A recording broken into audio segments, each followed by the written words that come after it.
So, when you meet someone as you go through life and they need help, it doesn't cost you anything other than one little moment in the exercise of your talent, which is the gift of God to you, which is Himself, which is your own wonderful human imagination. And you simply create Him in your mind's eye, whether He be 10,000 miles away. You bring Him into your mind's eye and see Him as He would like to be seen by the world. And you see Him as you would like to see Him. And you carry on a mental conversation with Him from the premise that He is now already the one He wants to be.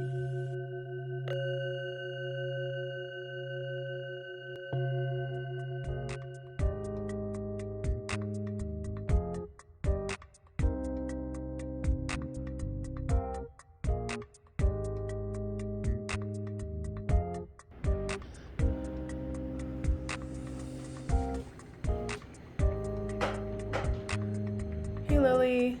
Oh girl, there's some skin, some stuck shed. There we go. Some stuck shed. She was normally I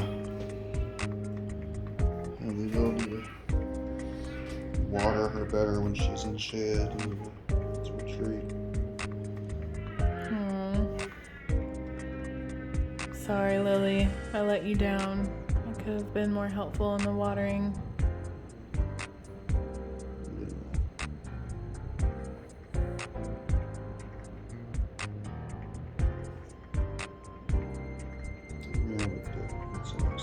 There you go. Yay! Aww. I'm sorry, I didn't mean to stress you out.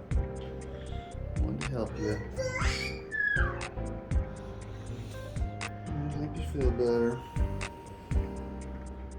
Yeah. Should be in that corner where it's drier.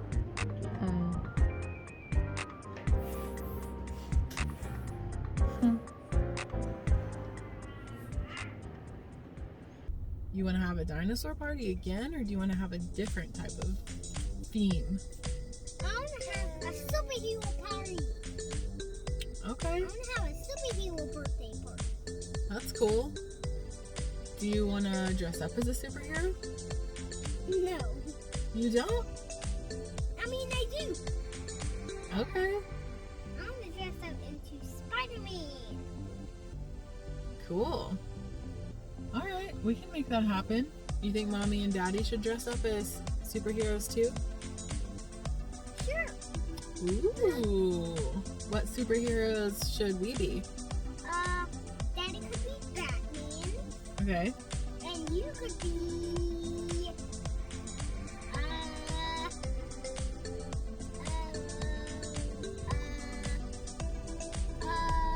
and you could be...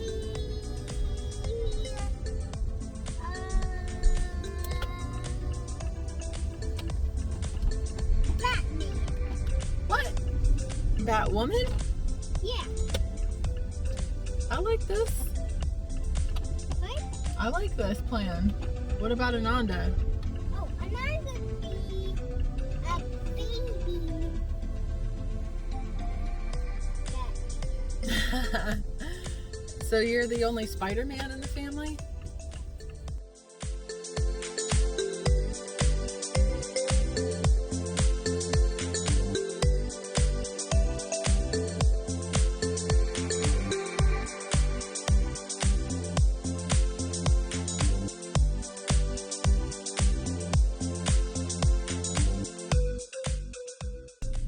Hey, what's going on? I am on the verge of a monumental event right now. It may not seem like much to you when you see what it is, but maybe if I explain it, you'll understand a little bit better and probably find something to identify with. Well, maybe you will. Many people will, I know. I am at, I don't know if you can see it there, I'm about to go to the Goodwill. No, there is not a sweater that I've been eyeballing at the Goodwill for the last 6 months. There is an object that I've been ready to get rid of for 20 plus years. This is a trunk that my mother gave me. I say gave, but I mean she guilted me with. It was guilt disguised as a gift. And I know that is something that a lot of people deal with, especially if you've been raised as a Catholic. Catholicism. Oh God, I've got so many things to say about Catholicism, but right now, guilt is a big part of Catholic religion. It becomes genetically encoded into the people who adhere to that faith. I feel like, and my family also is Irish Catholic, so it runs real deep. Anyway, 20-something years ago, my mom gave me this trunk when I moved out, and she's like, "Oh, your great-great-great-grandfather lugged this around Europe in World War I. I want you to have this. It's so important. It's so special. It's ugly. It's bulky." She just didn't want it, probably. Like, it's something that she felt guilty about getting rid of, and so she guilted me into carrying it around so that she didn't have to carry it around. And that's how guilt works, right? It's like you feel guilty, so you guilt somebody else in the hopes that you're going to pass that guilt on to somebody else. But instead of passing it on, you're just multiplying it. And I'm ready for that to stop. I'm giving this away in the hopes that there will be some random person that finds it and is like, "Oh yeah, I could do something with that," because I can't. And every time I look at it, I think of my mom, who right now, God bless you, Mom. Anybody that knows my mom, send her some love. Don't throw no shade. It's all good. I'm not hating, but this is something that I know a lot of people struggle with, and that is family relationships that are conditional. And so guilt is something that I have really, and shame that I have really struggled with over the years, over things that don't really even deserve it, like getting rid of this blasted trunk.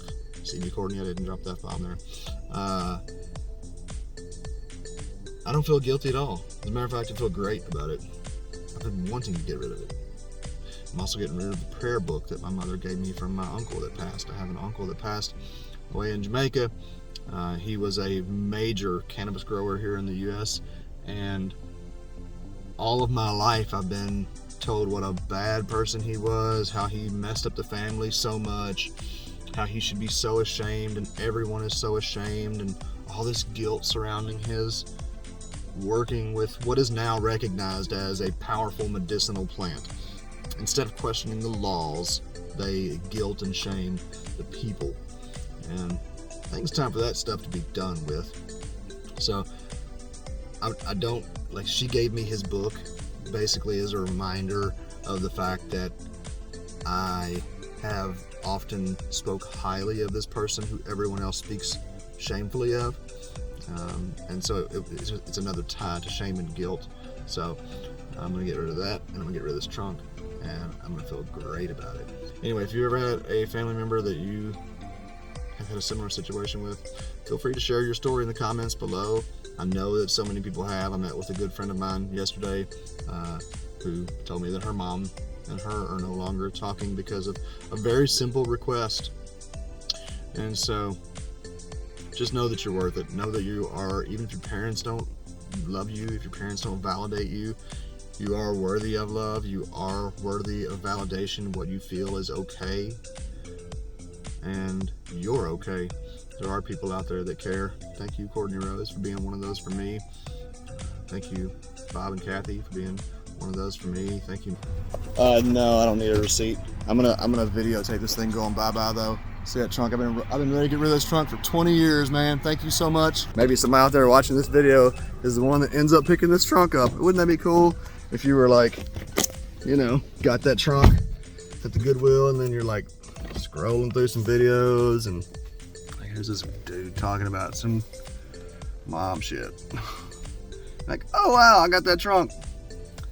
That's how we transmute the energy, folks. Turn the bad vibes to good vibes. Thank you, Goodwill. Okay, so here's what happened. Whoa, trying to figure out how to work this. So we had a sanctuary retreat, and it was me and the kids, and I was cooking all the meals for the retreat. So I had big plans. I was cooking breakfast, appetizers, lunch, dinner, desserts for 5 nights. So that was like over 30 meals for almost 10 people, and watching kids. So the water delivery came. I was very proud of myself. I got the empty jugs out to replace. I got the water. I got the water jugs. I even preemptively celebrated and messaged Eric and said, woohoo, strong arm emoji. I got the water jugs out. But what I didn't do was bring them in before it dropped to like below freezing temperatures. So now we have frozen ice cubes. 5, let's see, 1, 2, 3, 4, 5, 6, 7. 5-gallon frozen ice cubes. Oh, 3,000-year-old water. This water is filtered by limestone and in the Wichita Mountains. Probably not I'm pretty sure there's not a greater resource waste except for air. Well, it goes back into the ground anyway. Yes, so when we reincarnate 3,000 years from now, we'll get to enjoy it. Yeah, Eric came home and was like, so, that sucks. I thought, whew, that was a close call. I would have been pissed if it was reversed. Would have been like, my water. We drink this water we use it for pretty much everything. Cooking rice, making tea. And I finished up my spring water, and one of the water carrier brought me some water, and it tasted like a fucking water hose, and I was like, hell no. And it was so apparent to me how water just absorbs. I mean, you know, it's a no-brainer, but it was so obvious then how powerful water is at absorbing its environment, putting that into us. So, you know, one of the most important things, most valuable things we can do for our health, happiness, is drink good, real good water. I even noticed like depression and stuff. I feel if I'm not hydrated, I'm definitely more apt to be depressed. Oh yeah. There's so many books which many people would consider to be woo-woo on how important water is and how you treat water and how it directly impacts whatever it's nourishing. The True Power of Water, is that book? Right before Ananda was conceived in Jamaica, when I received the message that she was ready to come into my womb and all of that good stuff. That's another vlog, but I had all of these water glasses lined up because I know from all my previous mushroom experiences that it's really hard for me to remember to drink water unless it's ready to go. So I had like 8 water cups lined up and half of them were glass and the other half of them were plastic, and it was all spring water, but as it was the peak of my trip, and I opened my eyes and the water was all lined up on the ledge facing the sea, and the sun was coming in through the cups, and the water in the glass cups was just magnificent. It was like rainbows. And then the light coming through the water in the plastic cups, it was like death. Like I got kind of pukey when I looked at it, and I just pushed the plastic cups right off the ledge, and I thought, no more. I'm not drinking out of plastic anymore. So it's a story. Okay, so time for Courtney to get vulnerable and real and raw, because that's how I feel right now. Now I'm in my car right outside my house, and the kids and Eric are inside the house making dinner, and I just said I need to go out in the car and I need quiet and I need to talk about what I'm feeling. because I don't really know what it is that I'm feeling. Do you know what I mean? Like, I know you know what I mean. If you search within yourself, because we all go through this feeling of, I mean, for me right now, specifically, if I try and put words to it, it's an on edge type of feeling. It's that type of feeling, like it's associated with feeling like whatever I'm doing isn't enough. I need to do more. I need to optimize. I need to be more productive. I need to be working more. And it's combined with a frustration that it's not possible for me to do those things right now. And trying to settle in the reality of both of those feelings has been really challenging for me. In particular in the last week. So with COVID and moving back to the States from Jamaica, our son in particular has gone through a huge transition. And then after our daughter was born, almost exactly 1 year ago,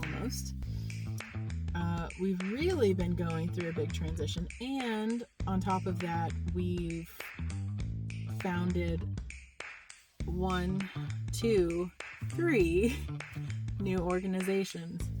So we've had a lot of waves and ups and downs, and we're kind of at a precipice point right now with everything, in particular since we've had a real struggle with finding a consistent school, preschool, and childcare for our kids. And I know I'm not alone. We're not alone in this as parents because COVID. And with schools closing and quarantining constantly, it's been really hard. And for those of you who aren't going through this as parents, or if you don't know, oftentimes the policy at daycares and preschools is that, you still pay even when a classroom is quarantining. So if you're a working parent, then that still means you need to find and pay for childcare. And so there has it's been really hard. So I trust, like if I search within myself, I trust that a solution is just it's just a hair away. Like the solution is right here. It's almost here. I can feel it.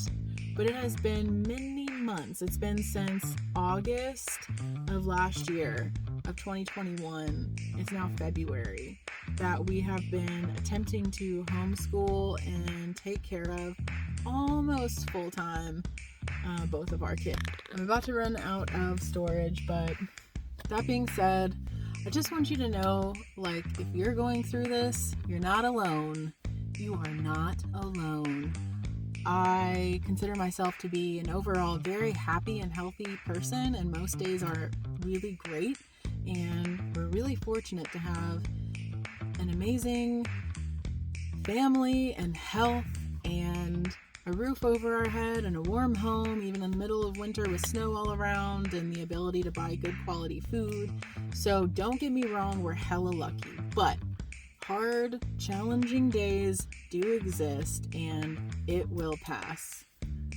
I know it will pass. So I'm envisioning a better day that's more relaxed tomorrow.